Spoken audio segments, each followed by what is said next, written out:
ఈ రోజు 7వ మాసము 2వ గోపికలు లేపుతున్నారు. 2వ గోపికలు అయితే ఈ గోపికలు లేపడానికి రోజు 2 గుర్తులు చెప్తారు. తెల్లవారడానికి గుర్తులు, తెల్లవారికి గుర్తు ఏంటనేది చెప్తున్నారు. ఈ రోజు పక్షులు, భరద్వాజ పక్షులు గుంపులు గుంపులు వెళ్తున్నాయంట. పక్షులు ఎప్పుడు ఒంటరిగా వెళ్ళవు, గుంపులు గుంపులు వెళ్తున్నాయి. అలా గుంపులు గుంపులు వెళ్తూ భరద్వాజ పక్షులు ఉదయం వెళ్ళి సాయంత్రం వస్తాయి కదా, గుడికి మనకి కావు కదా. ఈ లోపల వీళ్ళకి కావాల్సిన మాటలన్నీ మాట్లాడుతున్నాయంట. పక్షులు మాటలు ఎలా ఉంటే కీచు కీచండి. అలా గుంపులు గుంపులుగా వచ్చిన పక్షులు మాట్లాడుకుంటే కీచు కీచని శబ్దం అంతా వినపడుతుందమ్మా.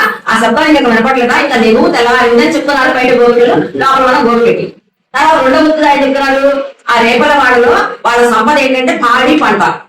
వాళ్ళు పొద్దున్న ఎక్కడికైతే మంచి స్నానం చేసి తయారయ్యి చల్ల చిలుగుతారు. చల్ల ఎలా చిలుగుతారు, ఇట్లా చిలుగుతారు కదా. అప్పుడు ఈ గాజులు గల సౌండ్ వస్తాయి. ఇలా అన్నప్పుడు మనం అంటే ఆభరణాలు వేసుకుంటారు కదా, వాళ్ళు ఆభరణాలు ఒకదాని కొట్టుకొని ఇట్లా ఇట్లా అవి శబ్దం అవుతున్నాయి.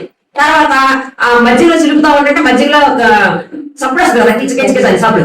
ఆ సప్పుడు అదే కాకుండా మళ్ళీ వీళ్ళు నోటితో కృష్ణుడు పాట పాడతారంట. ఏ పని చేసినా కూడా ప్రతి పనికి కూడా కృష్ణుడి నామాలు పాడుకుంటూ ఉన్నారు నోటితో. మళ్ళీ వాళ్ళ తనలో ఉన్న పెట్టుకున్న పూలు ఇట్లా అనేసరికి ఆ బొప్పులు చెల్లిపోయి ఆ పూలన్నీ కూడా మంచి వాసన వస్తుందంట. ఈ వాసన, ఈ గాజుల సప్పుడు, ఈ ఆభరణాల సప్పుడు, ఈ మధ్యలో పెట్టిన శబ్దం అన్ని కలిపి ఇది మాదాన అనే శబ్దం వస్తుందమ్మా. బకెట్లో కాదు కదా, అందరి ఇళ్లలో అదే శబ్దం. ఆ శబ్దం వినపట్టలేదా నీకు, ఇంకా లేచి రావమ్మ అని ఈ రోజు గోపికని లేపి మన గోష్ఠిలో కలుపుకుంటారు. ఈ రోజు నామం ఏంటంటే, ఈ రోజు నామం కేశవనామం. మళ్ళీ రేపు నామం ఇచ్చినాక కూడా ఈ కేశవనామాన్ని మనం స్మరిస్తూ ఉండాలి. ఏ పని చేస్తున్నా కూడా. ఇవాళ 10 మంది గోపికలు ఆడవాళ్ళు చెప్పుకున్నాం కదా. ఈ రోజు ఆడవారు కులశేఖర ఆళ్వారు. జై శ్రీమన్నారాయణ.